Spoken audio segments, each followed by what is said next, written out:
probably knew Michael less than any of you did. My name's Craig Zehms, and when Michael was getting ready to do Tale of Two Cities in New York, he was looking for a place to stay. And my roommate Marty Casella, the writer, was off to LA for 6 months.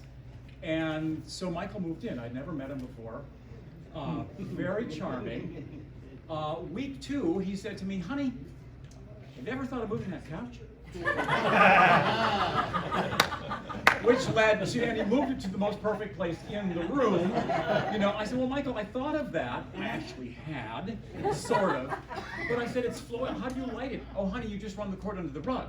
And I mean, all of a sudden, the room made sense. And this is at the time he developed, I mean, he found Philip, his lovely dog. And he, as you said, was someone who didn't suffer fools gladly, Susan, and he didn't. And you felt that you had really passed a major test when you became one of his friends. Like many of us, he was delighted when I bought a house out in the Poconos and was instrumental in making it as beautiful as it is now. And he always said to me, "Craig, you have such unusual taste." It's kind of industrial, kind of arts and crafts, kind of this. But he was, I think, happy it wasn't French Regency or Mediterranean or something like that.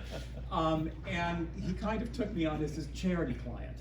And I'd say, "Well, Michael, you know, let's kind of settle up here." And he said, "Well, honey, I don't really know." "Yes, you did." So why? And trust me, I did pay him for as much as I could pay him for when I got a bill. Thank you very much, which didn't happen. Our go-to place, of course, was the forklift. And Lori is here today, of our beloved institution. And one of the things that Michael loved to do, we'd always go there for lunch or late breakfast. I always had an omelet because Lori makes the best omelets in the entire world. And he would like it when he could order all the different soups. I called it the flight of soup. And if anyone needed a PR person for the forklift, Michael was your man. He was just amazing. Michael and I texted very frequently, probably 4 or 5 times a week. And I'm in real estate now, and he loved it when I was doing open houses and things. And I always took pictures of them. He said, "Well, I need to know what it looks like." And he would, of course, have his very acerbic commentary on what it looked like why did they choose that couch? Or, "Oh my God, those walls." But he did like some of those things. And I remember several weeks before he passed away, and he had just undergone a very serious procedure, and he kind of outlined that. And I texted him, "Michael, you are my hero."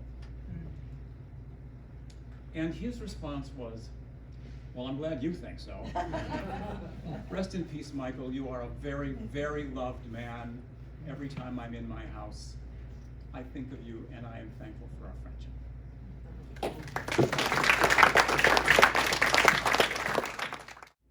The tables are beautiful. Thank you.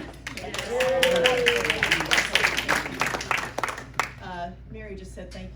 Give me a compliment for the tables, when the truth is everything here, everything that's on the tables, including the tablecloths, came from Michael's.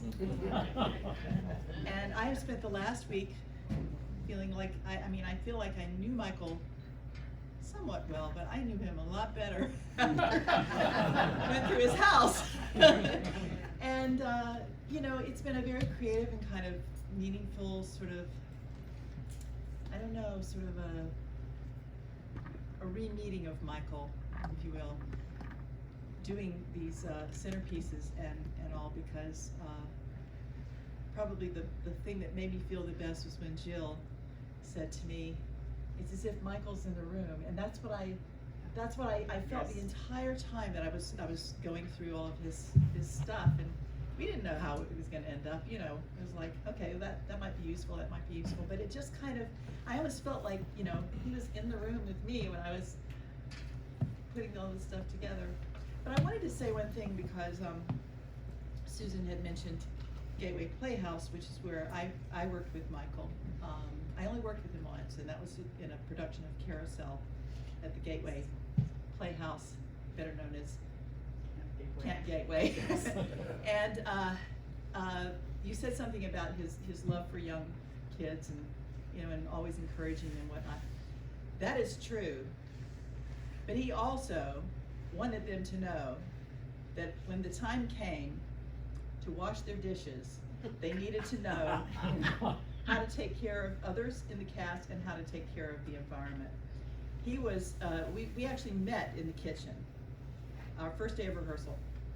And so for those of you who don't know the place I'm talking about, we lovingly call it Camp Gateway, because it's one of the more rustic situations that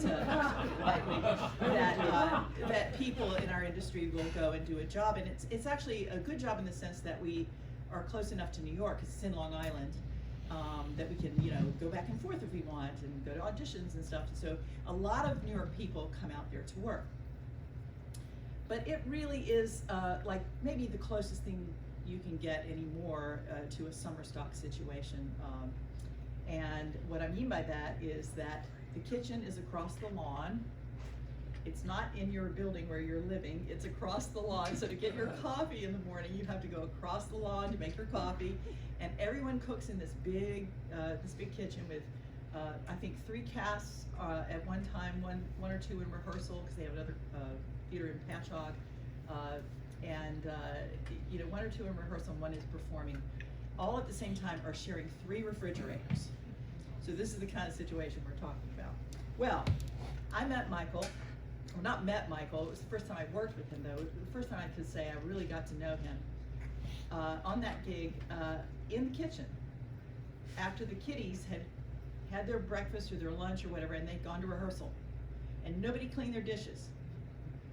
And he and I, we were just like KP, you know, it was like, okay, let's whip this place into shape.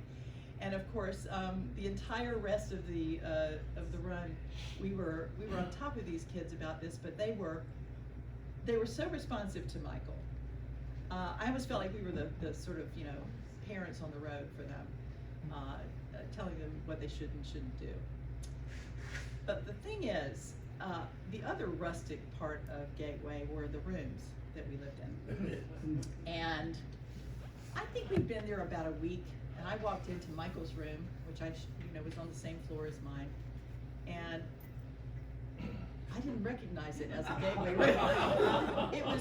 It was painted and furnished with some flea market sale stuff from down the street that he had put together, and it's like, well, I can't live like this. So I just did it. When I walked in, I was like, oh my God, Michael, you would never thought this was Gateway Playhouse, ever. So of course, the word got around, and pretty soon my room looked completely different, and then people's rooms looked completely different. He showed me how to make a sort of a ceiling fan, you know, because they had these sort of alcove windows that didn't get a lot of airflow. And this is in Long Island, so it was hot and humid during the summer, and you know, not a lot of airflow. So he figured out a way to suck the air out, you know, in one direction and get it to flow through the entire place so that our floor was very comfortable. I think he didn't quite make it, but there was this place where the non-union kids had to live. We lovingly called it the chicken coop, because this place used to be a farm, and these kids, oh my God, these kids were, you know, the communal showers, everything. It was just really, really rustic. I will say though that Michael went out and bought nicer shower curtains for the chicken coop. So anyway, my point is, and of course later in life, when Michael moved up here and he started transforming a lot of friends' homes, and you know, we saw the wonderful work that he did. I mean, I was like, of course he had to do that. Looking back on it, he had to do that. He had to. It's just his nature. He has to improve someone's living situation, no matter where he is. So I just wanted to share that with you because, you know, for all his curmudgeonness with the kids, you know, not washing their dishes and doing what they're supposed to do, he was a love, and he really, really came through for everybody. So thank you, Michael, and I feel like you're here with everybody. Thanks a lot.